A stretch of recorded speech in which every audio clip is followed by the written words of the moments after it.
I played Inside, which Sounds like a is prison game. yeah, I was it about to does. say, It does kind of sound like that, when doesn't it? when Ryan goes to prison, Maybe it is a the prison game. Who On the knows? inside. Um, this is the follow-up to Limbo, which is the studio is called Playdead. Uh, they released Limbo first on, I think it was one of the Xbox Live Arcade games for the summer. And it was one of those big indie games that a lot of people gave a lot of attention to, kind of like, I don't know if you guys remember when Braid came out. yeah, I remember.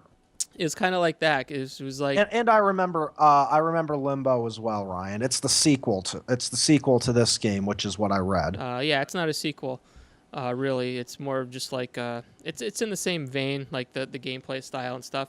So it's Uh, like a spiritual sequel, like it's the same gameplay, but it has maybe some elements of the original story, but I mean the like of Limbo, but it's not a direct sequel No, essentially. it's not. It's not a direct sequel, and I'm not even sure if there's anything even connecting them story-wise or anything like that. So Limbo Okay. was a big deal when it came out. It was, kind of like one of those big indie games that a lot of people noticed at the beginning of when indie developers were starting to get a little bit more attention than they were previously. Now it's kind of like every day you're hearing about a new indie game coming out, but the gameplay is Because every very day I'm similar hustling. to Limbo in that it's a side-scrolling platformer with puzzles, and the big difference here is that the graphic style they've bumped it up a lot. Limbo was very simple, and it's like stark contrast between black and white, and there really wasn't a whole lot going on in terms of detail.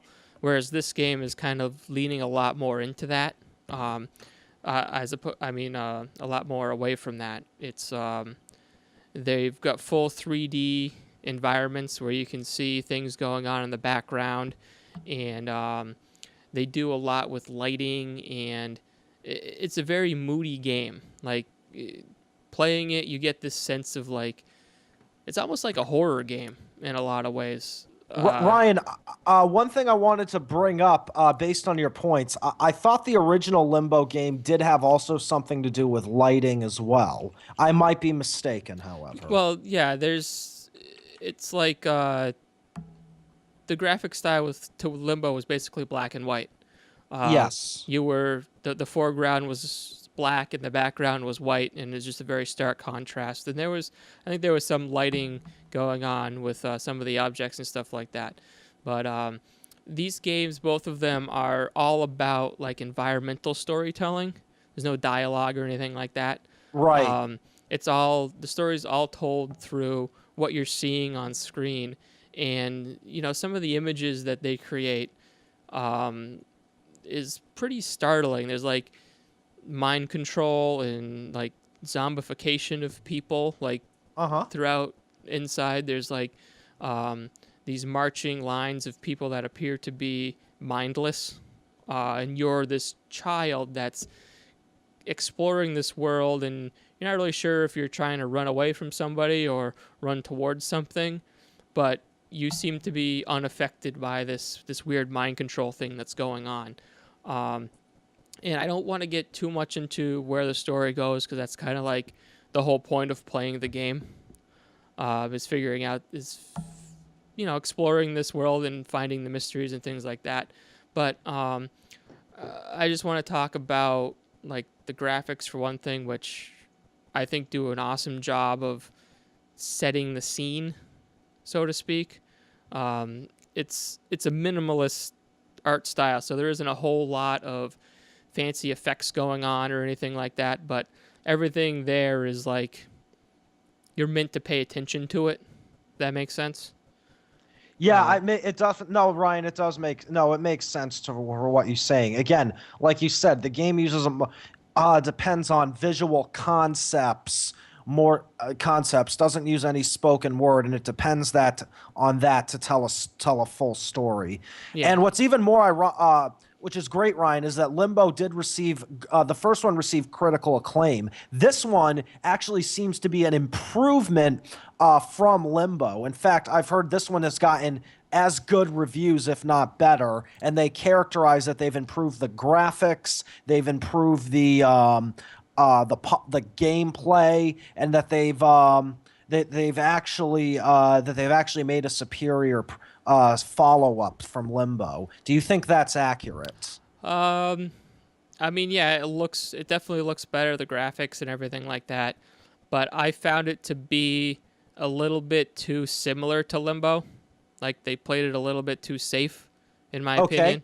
Like Limbo was kind of revolutionary when it came out, and this is very much the same concept, just kind of expanded upon a little bit. Is Um, it a different game though? Is the question. what do you mean? Like, is Is it? it I'm sorry. is it Go ahead. very? I was gonna say, is it very similar to a point Yes. that it seems like somebody copy pasted the game, Um, and just changed the very minimalist of it, or does it seem like a completely different game? I mean, it's a completely they built a completely different game, but they built it based on a template that they had already established, very much, in my opinion, anyway. Because Limbo was all about platforming and puzzles, and it's a very simple game. This is a very simple game. It's all about platforming and puzzles, and the puzzles, some of them were pretty cool, but a lot of them I found like were more tedious than challenging. It was like you knew what you had to do, you just had to do it right. Uh huh. Um, and sometimes it that led to a little bit of frustration. Um, but there's a couple of levels in the game that I thought were really great where the graphics and the sound design is just as important as the graphics came together perfectly, and you were like you started asking questions about like what the hell is going on in this world, what is this thing that's doing this. um, like there was this scene where you were crossing a bridge and there was this like shock wave that kept happening, like it was like a sonic boom almost in the distance, and that shock Okay. wave, if you got caught out in it, it blew you to pieces, like it killed you. So the challenge was to make sure you were hiding behind something when that shock wave came through so you wouldn't die. And then there were puzzles based around that, like moving platforms and things like that. But the sound design kind of signaled when that sonic boom was going to happen. So you had to use all of that together in order to navigate this environment, which was really cool and like definitely the most memorable level in the game for me. But there was also a lot of levels where I just felt like it's kind of samey. Like there's a lot of underwater portions that looked kind of similar to me, and they all kind of blurred together now. And it's only a 4-hour game, so having some of those repetitious things and similar scenes kind of, I feel like, takes away from it a little bit. Um, like, Ryan, just out of curiosity, the puzzles in the game, do they take away from the plot at all? Do they serve as a distraction, or do they complement each other well? And is the story a good one, is what I want to know. yeah, I can't really comment on the story because it's very much up to your interpretation of it. Okay. Because there isn't anything that's really, because of the way it tells its story, it isn't 100% clear what's going on at the So it's end. so it's ambiguous. Very ambiguous, yeah. And you're kind of made to put the pieces together yourself. I see. But I would say the puzzles, they're work naturally in the world. Like it makes sense. You come across a room that you got to get through, and you got to move a box, or you got to, flip a switch or something like that. Figure out how to flip a switch. So Okay. yeah, I would say that the puzzles, while not super challenging, there were a couple that I got stumped on a little bit, but nothing that I spent more than say like 5 or 10 minutes trying to figure out. I'd say they work well within the context of what's going on. Like they all kind of make sense. And yeah, I mean it's a beautiful game. Like It looks like it. Yeah, It I looks mean- like It it's a does. very gorgeous game. when you take a screenshot of that game, it just everything just pops. You know, like the kid you are has got a red T-shirt, which contrasts with like kind of gray and dark setting. And then like whenever there's a light flashing on you or something like that, it's very stark because the rest of the environment is just dark and gloomy. And there's something that happens at the end that should surprise you. I'll just say that. That's all I'll say about that. It's definitely worth playing to the end to see that ending and to come up with what you think it is, what you think is going on at the end of this game. So Ryan, my next question, and this is the all-important one, as we always say, is it worth the full retail price? I think Yeah. it's $20 on Xbox One and Steam. Oh, okay. That's not bad. Well, it all depends on what you get out of it. For me, this is like a one-time playthrough game. You're gonna get the most on that first playthrough because you're finding all of the surprises and uncovering everything as it goes along. You can go back and there are secrets, like there's secret areas you can find that. Actually, this is something that is actually to its benefit. There are these secret areas that you may not even come across, but there could be elaborate levels and puzzles that you don't even know about that are only there if you like really dig deep and try to find these secret areas. So that is pretty cool that it isn't just like a collectible you're finding in a secret hallway or something like that. There's actually something you have to do in order to acquire these special objects. So yeah, you can go through and you can play that again. And from what I understand, there may be some implication into the story if you go through and do all of that. I haven't gone through and checked all of that out yet, but yeah, if that's something you like to do, like completionist or something like that, there is a reason to go back. But my first playthrough, I completed it in about 4 hours, and with only a few breaks, like a couple 10, 15-minute breaks, just to kind of clear my head on a tough puzzle or something like that. So yeah, I mean, I think it's a good game. I think it plays really well. It looks awesome, and they knocked it out of the park in terms of like minimalist visual storytelling, in my opinion. But at the same time, it's another puzzle platformer that 6 years ago when Limbo came out, that was kind of like a new renaissance of that kind of game.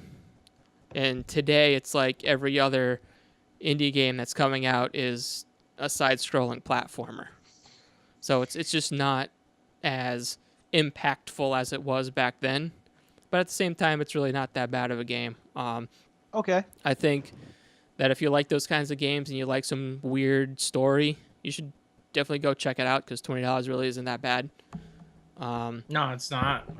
But yeah, I mean, I was expecting a little bit more. I was hoping, especially with the reviews leading up to it and everything like that, I thought it was going to be as big of a push forward as Limbo was, and I was a little bit disappointed. But that's just me. Fair enough. Yeah. Fair enough. I can't really say more than that, Ryan. I think you pretty much explained this game for what it was. I mean, I'm not even a big puzzle fan, but based off the reviews alone, if I had an Xbox One, I would actually go out and probably purchase this game. And again, puzzle games aren't necessarily my forte. I like a little more action in them, or at least a little more exploration. But this does sound like a game that, just based on what you told me, sounds like it would actually pique my interest. Yeah, I think it's, and better or worse, it's not that long. So even if you don't enjoy every minute of it, it doesn't stick around forever. Fair enough. Okay. And it's just like Limbo. It's probably going to eventually come to just about every platform under the sun. Right now, it's only on Windows and Xbox One, but it'll definitely come to PlayStation and probably Mac, Eventually. Linux, Mac, Or Linux, so we hope. all of those. I think they even had, I know they had Vita versions. I think there may even be like an iOS version of Limbo out there. Oh, like wow. iOS and Android. I think they ported it to just about everything. Wow. So yeah, I'm sure eventually it'll all come to everything Inside will come to everything just like Limbo did, so everybody will be able to enjoy it. Cool.